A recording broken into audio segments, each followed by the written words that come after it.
Go away from me, Lord, for I am a sinful man.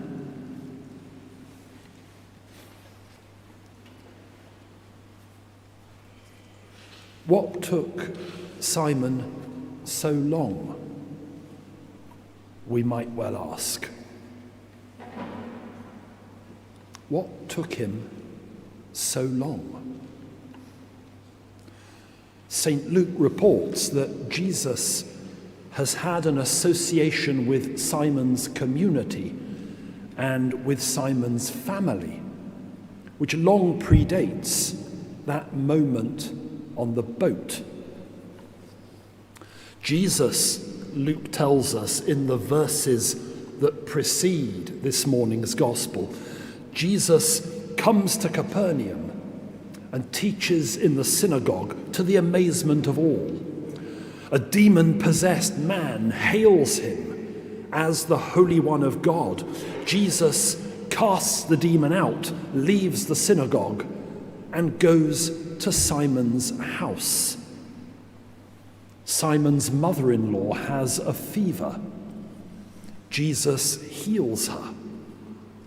She gets up from her sickbed and serves them. The following day, Jesus tells the crowds who want him to stay that he must go and proclaim the good news in the other villages of Judea. And only then does he return to Capernaum and climb aboard Simon's boat. So Jesus has been publicly acclaimed in Simon's village. He's been a guest in Simon's home. He's performed a miracle for Simon's family. And again I ask, what took him so long? The critical moment, the moment of change, comes when Simon is brought face to face with the inadequacy of his knowledge of the one thing of which he is sure: the waters of the Lake of Gennesaret. Simon has known them since he was a boy.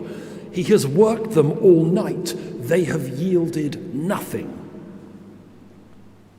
Yet when Jesus comes aboard his boat and secures for him a record-breaking, boat-filling, net-busting catch, Simon has to confront an understanding that is beyond his own. In the second of his 4 quartets, T.S. Eliot writes of the moment when what you do not know is the only thing you know. That is what Simon experiences, and it prompts for him what his earlier encounters with Jesus, amazement in the synagogue, the healing under his own roof, the conversation as his mother-in-law waits upon them. It prompts for him what all these other encounters have not. Simon falls to his knees. Here is wisdom, such as he will never possess. Here is goodness, such as he will never emulate. Here is what he does not know, and it is all that matters. He knows of Jesus. His visit to Capernaum has attracted attention. He knows Jesus. He has been a guest in his home, but only on the boat, knee-deep in the slithering, shimmering stink of a writhing pile of fish. Only then does Simon know that he is known by Jesus. Go away from me, Lord, for I am a sinful man. knowing that he is known is what makes the difference. Knowing that he is known, he has no choice but to follow the one who knows him. This is the constant pattern of God's call to men and women. It's the pattern of the most famous of all the biblical call stories, that of Saul of Tarsus, who becomes Saint Paul. Saul's experience mirrors that of Simon. Saul does not know Jesus. There is no evidence that they ever met in Galilee or Jerusalem or anywhere else. But Saul certainly knows of Jesus, and he doesn't like what he knows. As he writes to the Corinthians, as we've heard, I persecuted the church of God. Saul is convinced that the followers of the prophet of Nazareth are a threat to the order in which he belongs. So he hunts them down. He throws them into prison. He looks on as the first of them to be martyred dies under a hostile barrage of stones. This conviction changes only when Saul sets out for Damascus. As he writes, Jesus has appeared to Cephas, to Simon. He's appeared to the 12. He's appeared to 500 brothers and sisters. He's appeared to James. Last of all, he appears to Saul on the road. But despite the blinding light and the heavenly voice, this appearance does not have the character of a conjuring trick, something designed to impress and amaze. This appearance is the appearance of one who knows Saul and knows what he is about. Saul, Saul, why do you persecute me? The papers for the arrest of Christians are in his baggage. The blood of Stephen is on his hands, but Saul is known. He has always been known. And henceforth, he will be Paul. He will be the greatest apologist that the prophet of Nazareth has ever had. Many of us had the privilege of hearing our former Archbishop preach at Evensong 1 week ago. Many more have had that privilege since. The recording has been viewed more than 12,000 times.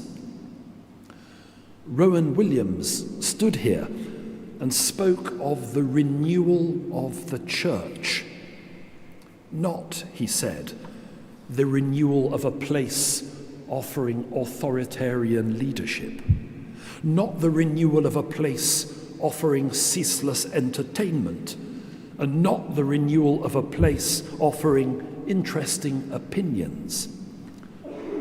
The church exists, he said, so that there may be a place where human beings grow and where human beings rejoice. The church exists so that there may be a space where human beings let themselves be lifted. Our growing, our rejoicing, our being lifted begins, I suggest, when we know that we are known. It's such a relief. It removes the burden from our shoulders. It's not all about what I know or what I do. It's not all about what I understand or what books I've read, or what courses I've been on. Thank God. What it's all about is that we are known intimately, known eternally, known lovingly. Thomas Merton writes, perhaps there is nothing to figure out after all. Perhaps we only need to wake up. Sisters, brothers, it's time to wake up. To wake up to this unfathomable, barely believable reality. We are known. We are loved. We can dare to allow ourselves to be lifted. What Jesus says to Simon, he says to us, put out into the deep water. The deep water is a place of terror.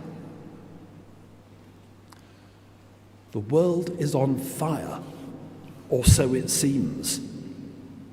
The rules-based international order was dismissed last week in a few dangerous sentences uttered about a Riviera on the Middle East. These are frightening times, but we are not alone. We are never alone. It's not what you know, it's who you know, runs the cynical old adage. I might adapt it. It's not who you know, it's by whom you are known. Come to think of it, it's not even by whom you are known. It's by whom you know you are known.